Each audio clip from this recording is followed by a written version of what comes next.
If we can have your attention, we're going to get started here in just a few seconds. I just want to make sure everybody's out of the lobby and we'll get rolling here.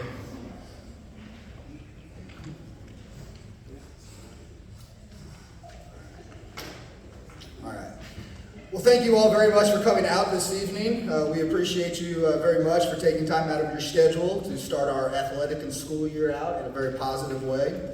Got a couple things to talk about tonight. I hope that when you came in, you guys all should have spoken to Andrea at the front desk and signed into the sign-in sheet. I also had a 5-page packet with some points of emphasis from tonight's meeting. The last page of that packet is rather important because it has all of our social media and other avenues in which we kind of distribute information on there. I highly encourage you, if you haven't already, to follow me on our Twitter page. We have a Twitter page set up for high school. We also have one set up for Danby Middle School, so depending on which building you're in. But I will tell you that 99% of the communication that I send out will go through those apps. So to know about game times, cancellations, anything like that, Twitter is going to be your friend. So all of those are on that page. Also outside, like I said, you should have signed up. We do have some blank physical forms. The physical form changed around mid-April this past school year. If your child currently has an up-to-date physical, okay, and physicals were good for 2 years, unless your doctor specified that it was only good for one, if your child's physical is good right now, you do not need to get the new form. You only need to get that new form if your child needs to get a new physical.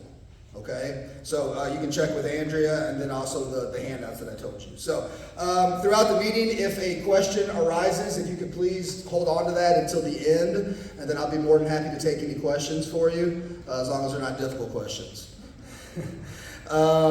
First of all, I should introduce myself, I suppose. I have been here for a year now, so I'm hoping not a complete stranger to everyone. My name is Chris Vinegar. I'm your Director of Student Services. Part of that job is Activities and Athletics Director. Outside at the registration table was Miss Andrea Hammock, who is the true brains of this operation. And without her, I probably wouldn't be standing here right now. So please make sure that you thank her for all the work that she puts in.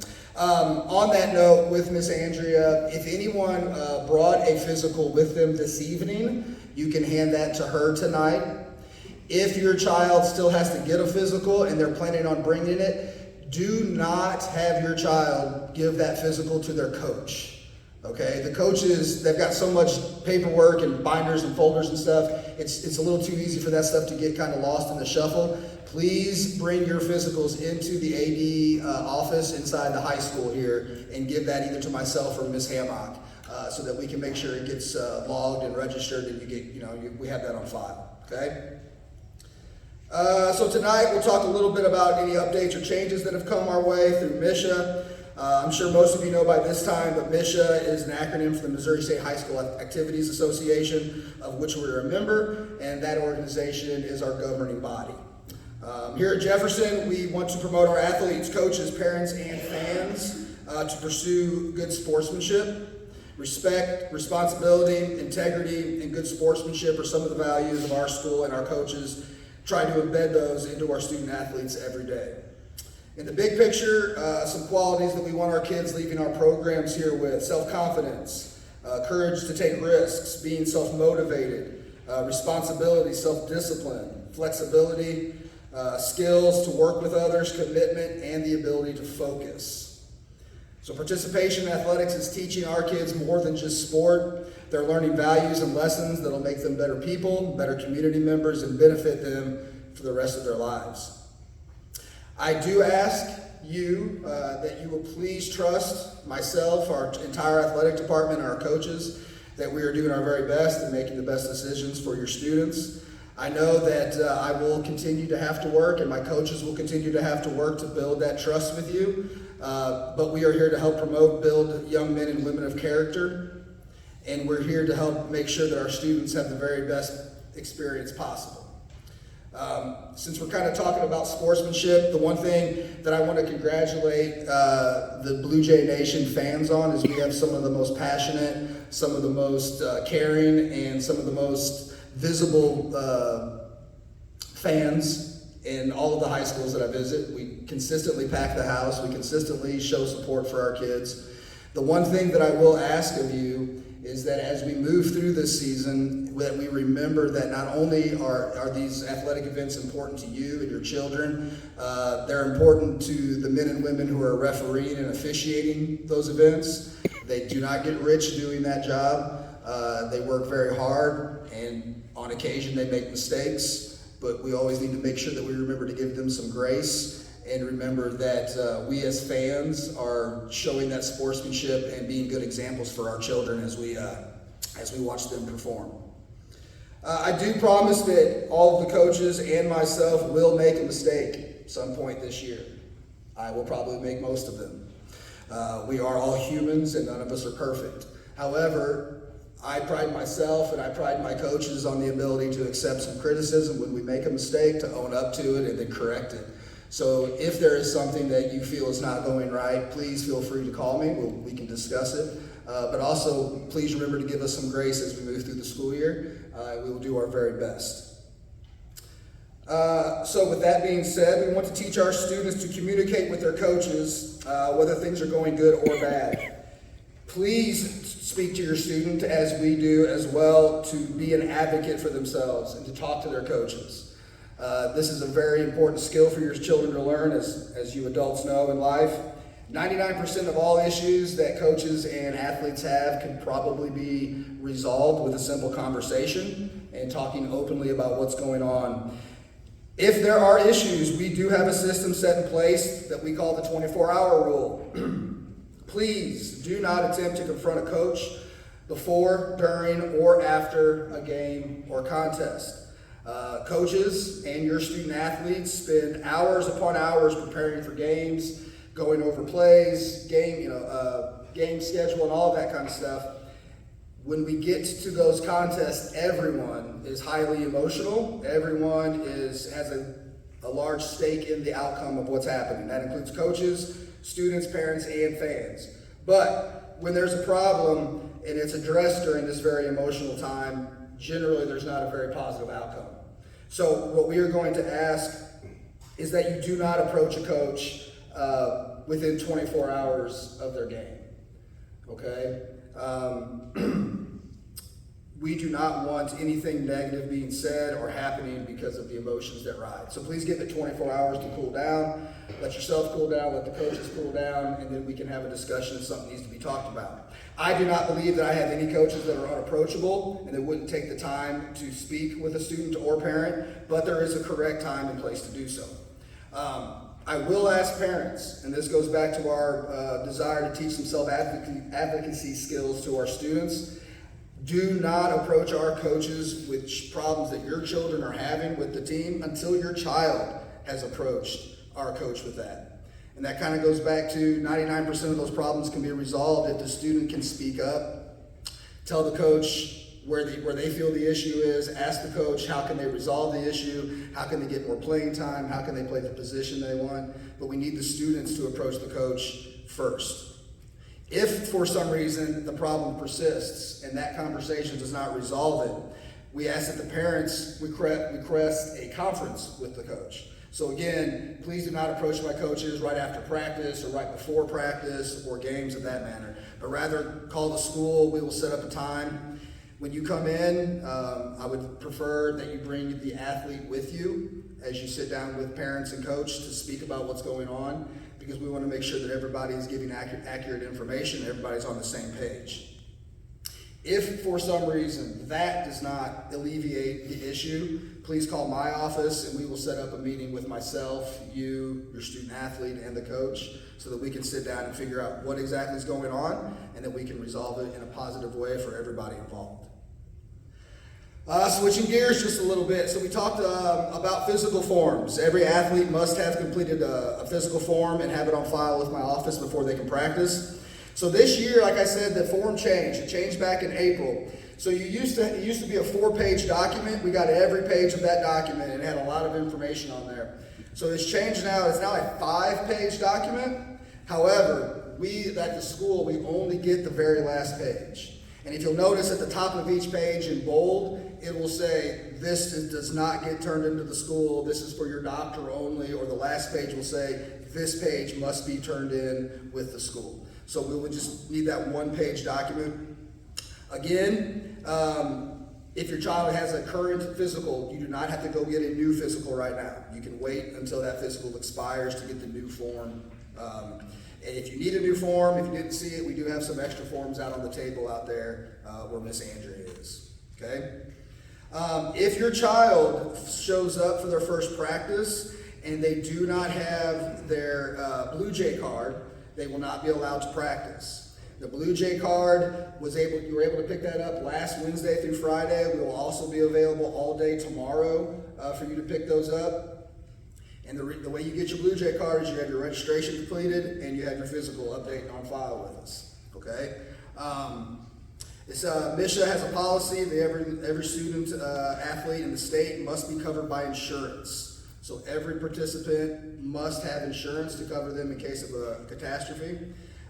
If insurance is an issue with anyone, please talk to me after the meeting tonight, and we can figure out a plan to get your student athlete insured so that they can participate. Moving on to concussions, which is not a fun topic.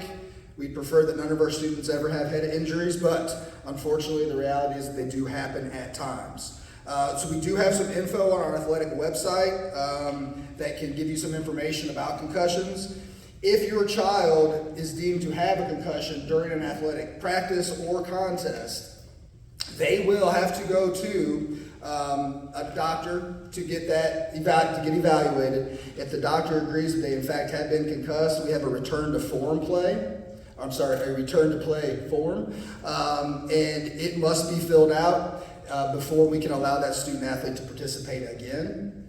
Part of it will be filled out by your doctor. Part of it will be filled out by the coach of whatever sport your athlete plays as they move through the different stages to become eligible to play again. We will not take concussions lightly. Head injuries are a very serious thing, and I will always err on the side of caution. So, as an example, I will not, the return to play is a 5-stage process. I will not skip a stage in order to get a child into a game, whether that be a Friday night game or any game during the week. We will go through that entire process to make sure that everybody's safe.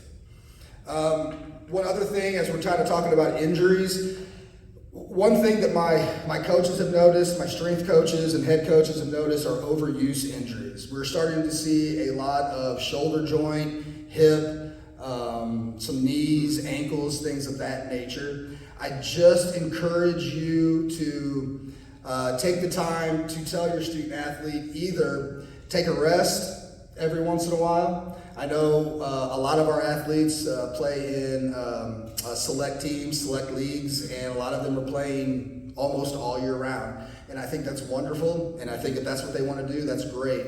But please pay attention, because I think we have some kids that are just playing so much that they're getting injury, they're getting overuse injuries, and they're not allowing those injuries to heal.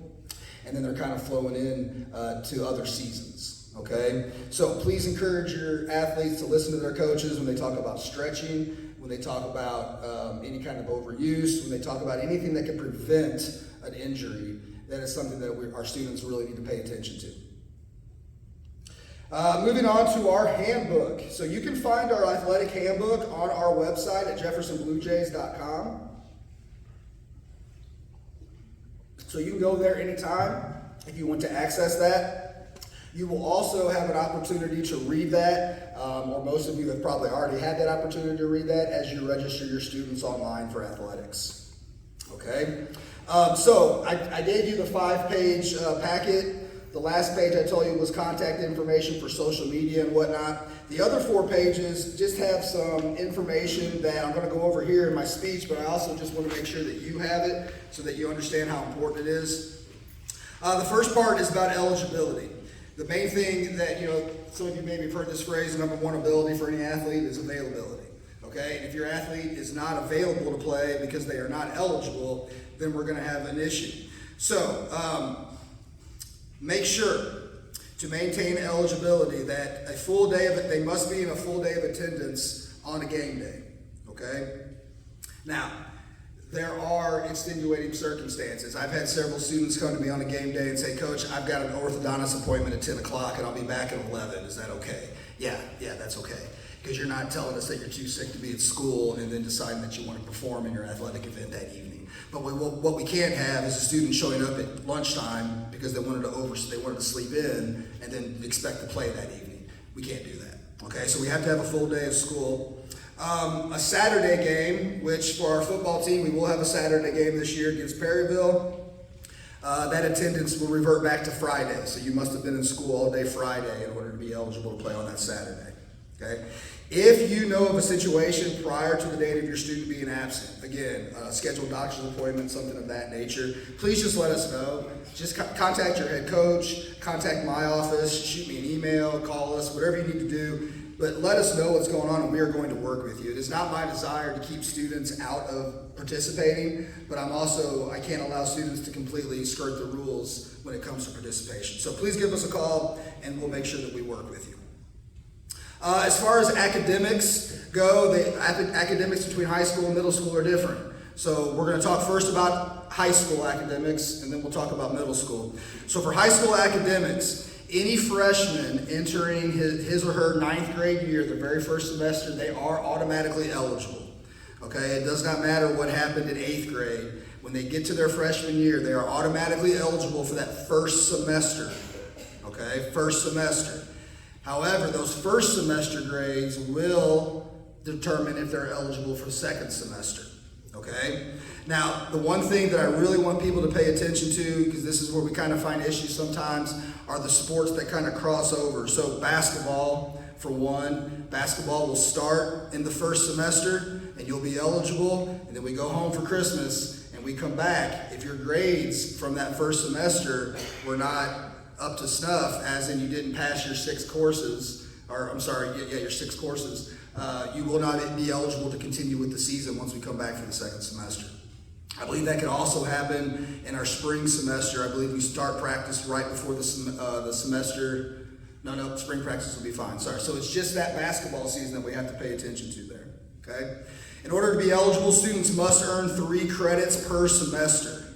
Okay? So since each class is worth a half a credit, a student must pass 6 of their 7 courses during the semester in order to stay eligible. Okay? If you think that may be an issue, please check with myself or our school counselor, Mrs. Richardson, before you make schedule changes, before you change anything about your schedule. Make sure you check with myself or the counselor before to make sure that you're going to meet that credit eligibility requirement. Okay, for middle school. So 7th graders are the same as our freshmen. As you enter 7th grade, that first semester, you're automatically eligible. However, at the middle school level, they keep track of eligibility by quarters, not by semesters.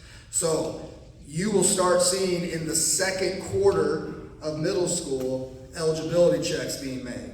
So 7th graders come in, they're perfectly eligible for that first quarter. And when that first quarter ends, we do grade checks. If they have not passed at least 6 of their 7 classes, they will not be eligible. Okay? So please keep track of that. The major issue, the major change there is semesters for high school eligibility, quarters for middle school.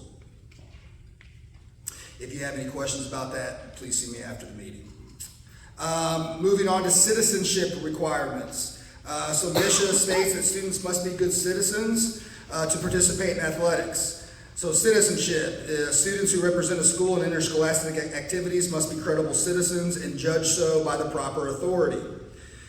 So a student who commits an act for which charges may be or have been filed by law enforcement authorities will not be eligible until all proceedings with the legal system have been concluded and any penalties or special conditions of probation, whether that be community service or court fees, have been satisfied. If law enforcement authorities determine that charges will not be filed, eligibility will be contingent upon local school policies.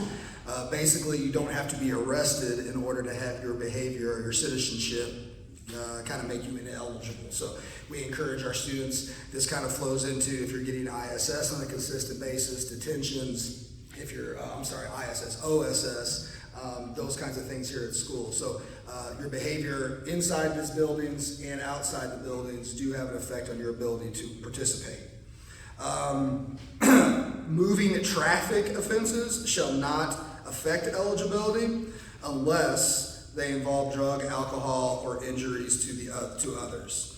So simply getting a speeding ticket does not make your child ineligible, but getting a speeding ticket and being intoxicated absolutely would.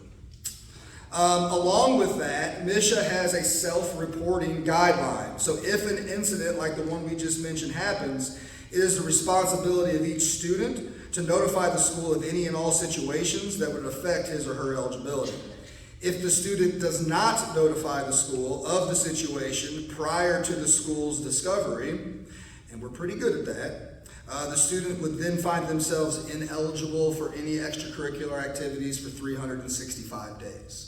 So please, all we're asking there is honesty and being upfront with us. If there's a mistake happens or if something is done, please inform us so that we can address it immediately rather than trying to hide it. We will work with each student to help them. We know that students make mistakes. We want them to learn from those mistakes and to mature as young adults and also to learn to make better decisions.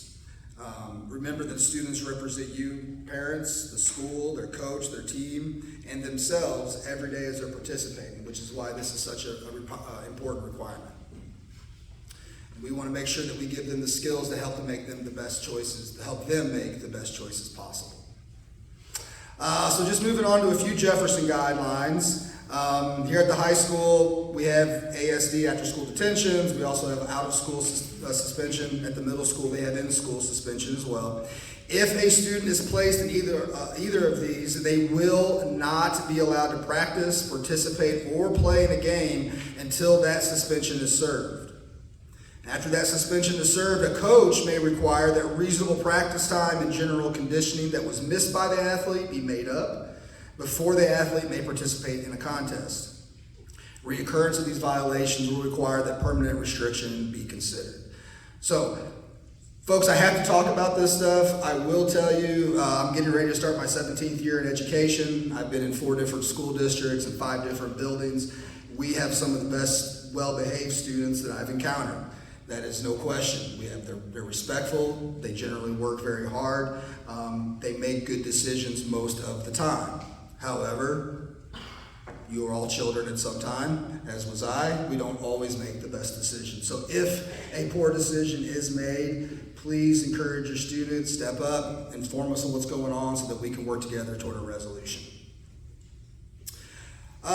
Obviously, as I mentioned, as I kind of started this meeting tonight, I know that a lot of your student athletes participate in select AAU, select other club sports, and I think that's outstanding. However, I do want to make sure that everybody understands that high school sport, while you are in that sports season, must take priority.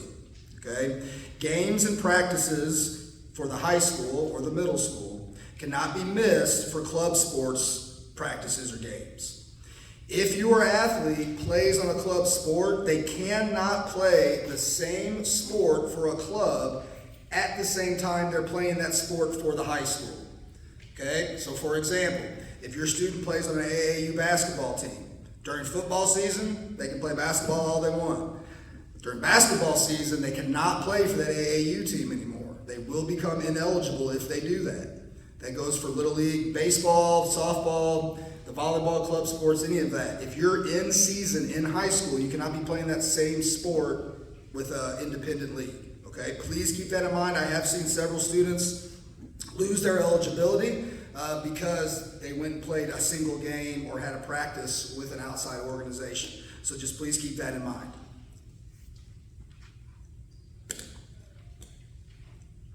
Please remember that athletic eligibility is a privilege given by the school to your student. It is not a right like the educational piece of our system is. Each student is guaranteed an education, but they are not guaranteed athletic eligibility. They must earn that. If we have any college-bound athletes, or if you feel that your athletes may be college-bound, please let myself, Ms. Richardson, our high school counselor, or your coach know as soon as possible. There's some different clearinghouses, the NCAA, the NAIA. They have websites that can help with more information on how to go about the recruiting process, how to get your child seen by coaches, things of that nature. So if you have questions about that, you can see us in our athletic office and we can help you with that. All right, almost finished, I promise. We're going to talk just a little bit about social media. So like I said, on that 5th page has our social media handles. I encourage you to either use our website or follow us on Twitter for updates and information. We do have a Facebook page as well. I will tell you that I do not use that Facebook page. I primarily, almost exclusively, use the 2 Twitter handles. Okay, we have @Danby Sports and @R-VII Activities. And so I encourage you to download those apps and follow us, even if you follow no one else, just so that you are getting that information. Also on that page, you can see that I have individual teams' Twitter pages. I think we have an Instagram page if you wanted to see some photos of your student athletes as they perform. Okay, but please keep up on that, and I will do my very best to communicate as clearly and as often as possible. Season passes. We will sell season passes. So if your child plays multiple sports, or if you have multiple children in your family playing sport, it is an absolute wonderful deal to get a family pass. And that will cover you the whole year for high school and middle school is $100. Okay, that gets you in every sporting event in each building. If you want to get just an individual, those are $25. And again, those get you into all of our events, no questions asked. But we do have to get that. You can either purchase those this evening, or you can come by anytime to our athletic office and purchase those as well. If I have any transfer students in the crowd, or parents of transfer students, first, I hope that you signed up. I had a transfer sign-up sheet on the tables out there. I hope that you put your name and contact information there. If you did not, please remember to do that, because there will be some paperwork and some things that I need to do to make sure that your child is eligible if you are transferring. Okay? Online registration. So we're again continuing with our online registration. I will tell you, and I'm hoping that a lot of you hopped on with me over the weekend, but as of Friday, I think we were sitting around 130 to 140 athletic registrations. At the same time last year, we had a little over 200. So I hope that everyone is hopping onto the website and getting that done. You can go to, there's a couple different ways. The way that I would tell you is to go to our district website. You will then click on the schools drop-down box, select Jefferson R-VII Athletics. When you get to that page, you can click on the menu. Under menu, there's the form for, or there's a tab for forms. Okay? Nope. Guys, I'm sorry, I just gave you how to get to our physical forms. I apologize. For athletic registration, on the athletic website, there'll be a little square that says register my athlete. Hit register your athlete and go from there. The one thing that I do want to remind you guys, what I see a lot of is that parents go in each year and they forget to hit returning user login, and instead they start anew. And then you guys call me and you ask why you have to upload all your information every single year. Well, it's because you're starting a new account every single year. So if you've had a student already playing athletics, you have an account set up. Otherwise, they wouldn't have played. So go to the register returning user. If you've forgotten your information, login or password, you can call my office and we can get that stuff for you, okay? But that is the major complaint that I hear most of the time, is that we had to redo everything every year. Well, that's because you're starting a new account every year. So just pay attention to that, please. Let's see here. As we mentioned before, the Blue Jay cards had to be picked up before your child can practice tomorrow. So if they have not already got them, except for cross country. So if you have a child running cross country, they're going to start practice at 6 a.m. tomorrow. I will not have someone in my office till about 6:30. So if your child is running cross country, I have already sent a spreadsheet to Coach Rhodes to indicate who is eligible and who is not. Okay, so she has that information. Everybody else, you'll have time to stop by my office and pick those Blue Jay cards up before you go to practice tomorrow. Okay?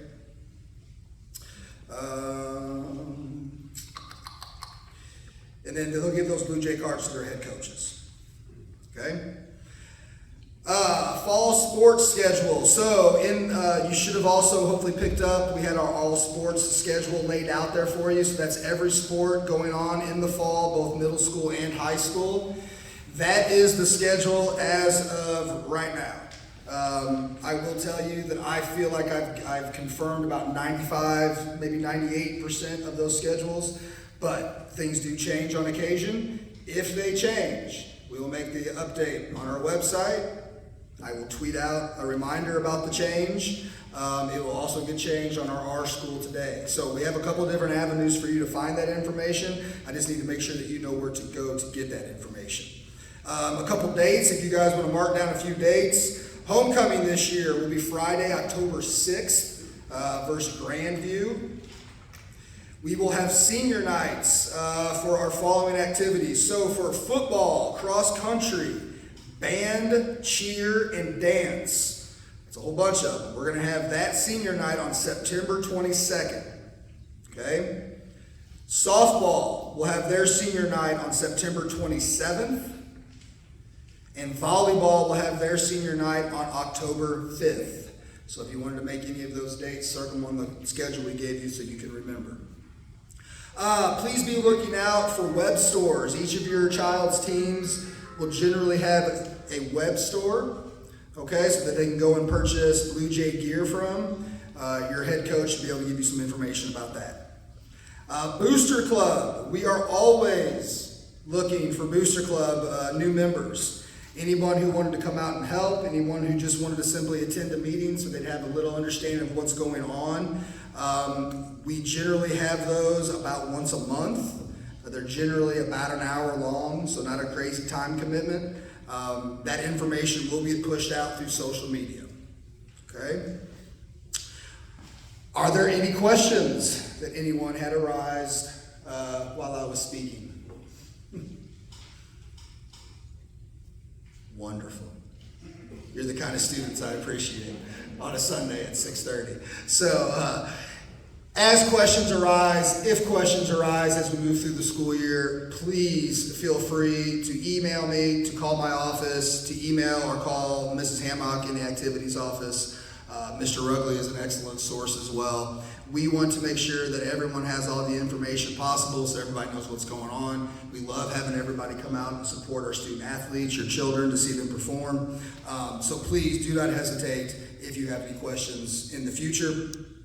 Please, before you leave, if you have not already, verify with Ms. Hammock that your student's physical is up to date and ready to go, and pick up a new one if you don't have it.